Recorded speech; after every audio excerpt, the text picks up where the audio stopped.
You did comedy really young though, but I know you did a bunch of other shit before that.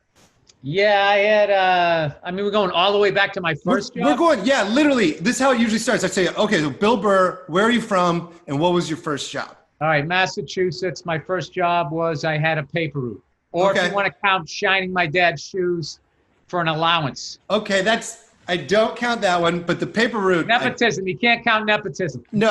And also, did your dad know a guy who got you the paper route, or was he just like, go fucking figure this out? I forget how we got the paper route. My older brother wanted one, and then my dad took him down. He got one, and he got the foot in the door. Okay. Sort of the first guy that goes to Yale in the family. So then we all got paper routes after that. And I basically had a job since 1978. I've been gainfully employed except for one 4 or 5 month period where I was on unemployment. Sure. And I felt like a loser, even though I had paid into it. But that summer, I got jacked.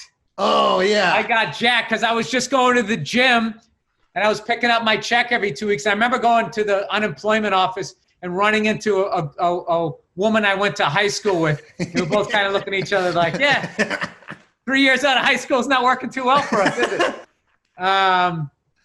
It was very quick. I remember it was a very quick, shameful hello. But so I had a paper route, and then I worked at this place. Hold on. Quick question about the paper route. Is this a paper route where you have to go collect? Because there's a big difference between, that's the worst paper route. Well, I wasn't good about, keeping records. And then I also felt bad if they asked too much money. I already been yelled at too much in my life. So I'd knock a week off just to, or if they seemed cool, I would maybe tell it to them. But, but I always had money, so it was good. So for my football cards and whatever. Yeah, that's the weirdest part about like being a 12-year-old with a paper route is they're like, and you also have to shake down an old man. Yeah, well, the worst was the ones they would be, hey, all I got is a 50. And then you'd collect your whole route and you'd come back and have the money, be all excited. I'm going to see a $50 bill. Right. And they'd be in there with the TV on and they just wouldn't answer the door. You kind of got, you kind of killed a little bit of your childhood asking people to pay you the money they owed you in the third grade. You kind of got to see like, wow, there's all kinds of different people out there. Yes. There's the nice, warm, welcoming people. There's the people that bitch. And there's the fucking deadbeats. So, I had a few people that they skipped on the rent and the papers were piling up for the week. And then I would come, and I would have to pay for all those papers. Usually took me, I wasn't too smart. It'd take me a good 10 days of papers piling up and not smelling a body. That'd be like, all right, I think they left. All right. So you did that for a while. It was in the Burr family business. I did that from third grade right to my freshman year. It was starting to get weird. My voice had changed. I was driving a 12-speed bike. Yeah. I kind of was starting to look like, shouldn't you be like dealing weed or something? Like, what are you doing here? I mean, also a third grader carrying around, I don't know how many papers you had, but they had to just destroy you. That's where your back problems came from. No, it was good. It was good because it made me a morning person. Mm-hmm. So I had to get up at 5:45 every morning. It was 3:65, 5:45 in the morning. And then on the weekends, sleeping till 7 because they had to be delivered by 8. Uh-huh. That was just like the greatest thing ever. And to this day, I have this weird thing now because now that I became a comedian, I became a night owl and I can do either or. I just need one day of hell to switch over. Right. And then I can stay up till 4 a.m. or I can get up at 4 a.m. I don't know. It's weird. It's a skill. Okay. So you do that. Sounds pretty chill. Only a couple dead people maybe by the sounds of it. Dead beats, no bodies. But I thought they weren't like, there were dead bodies in there when the papers were stacking up. No, I'm saying I couldn't smell one. So when I couldn't smell a body, I was thinking, okay, they must have left. Okay, there we go. So no dead bodies. Then you get to high school. What's the first? Now you got to like fill out an application and get a job at like the Buckle or what I filed for a worker's permit because I couldn't wait to get out into the workforce. And I remember I had a teacher. He goes, "What is your rush? You got your whole rest of your life to work. It's so exciting. Hang out with your friends." Yeah, but you want to get out there.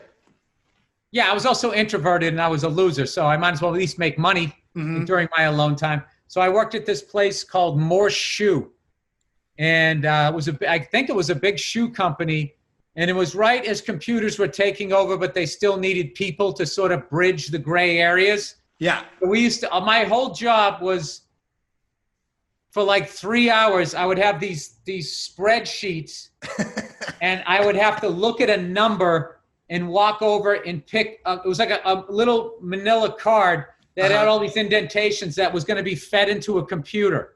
And my job was to hand pick those each order for like, I mean, I don't know how long. It was like from the second I got there to like 5 or 5:30.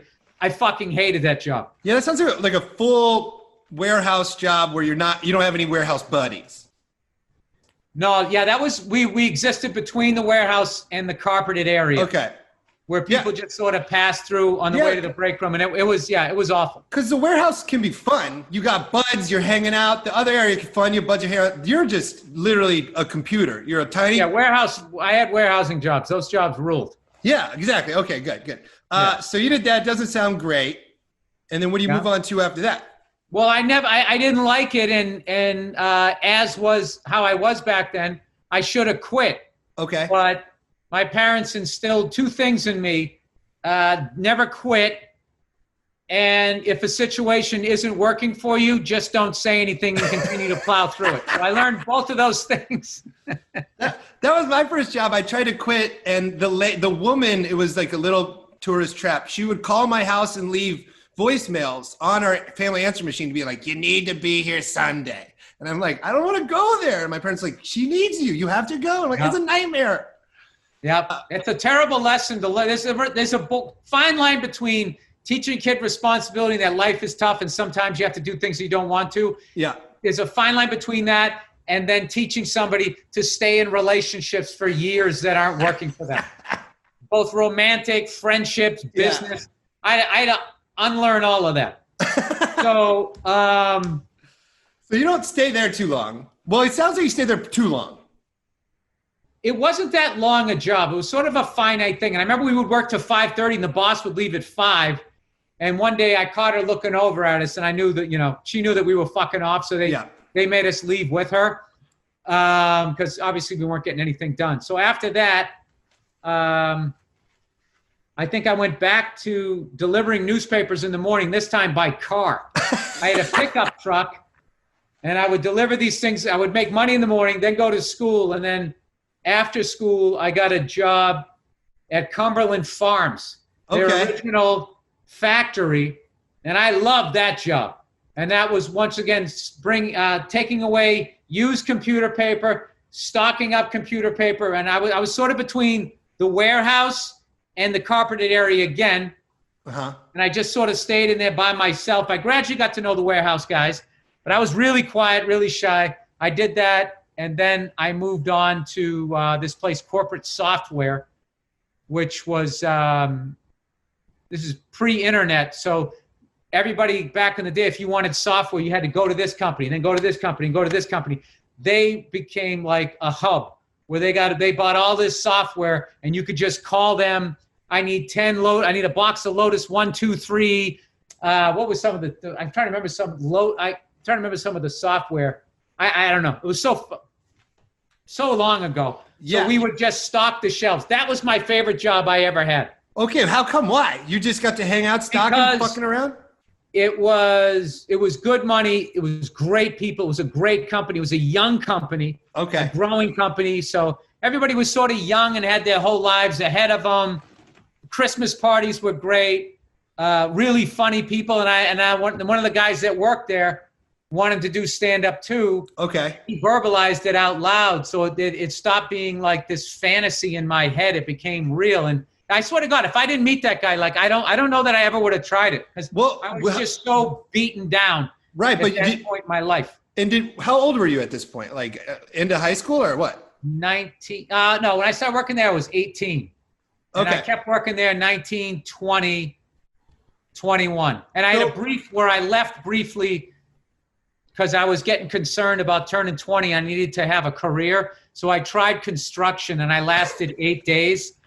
And I was just like, I'm not good at this. No, This is beating the shit out of my body. They basically commandeered my pickup truck, and I didn't have the balls to ask for gas money. They were totally using me. So I worked 8 days, quit, and never showed up for my check because I was too afraid the guy was going to yell at me. I was really, I was a walled off, fucked up little kid. I got fired. I'm not going to come back. That's fine situation at construction one time where then I was like, I don't want my paycheck because they're scary fucking guys. And I was 18 and my mom's like, I'll go get your paycheck. And I'm like, don't go near them. And she got it for me, which was, you know, well, totally emasculating you. She should have made you go in and get it. No. Yeah. I was like, Mom, this is going to make me look worse to these guys. They already don't like me. You got to do that with kids early on. I had one time, one of my nephews came to New York when I was still living there. And I remember I made him go into a deli. I go in there and get me a paper. And the paper was like $1 or something like that. So I said, you don't have to stand in line when you're just getting a paper in New York. You just go, Post or Daily News and put it down. So he's like, all right. And he did it. And then after that, half hour later, I had him hail a cab. And I just did that for a couple, 2-3 days. And then he said, like the third day, you only stayed for like 3 days. By the third day, he goes, I'm starting to feel like a New Yorker. And I was doing that because I didn't get that enough when I was a kid, just for my personality. My parents were great and everything. We just had a million kids, so you couldn't really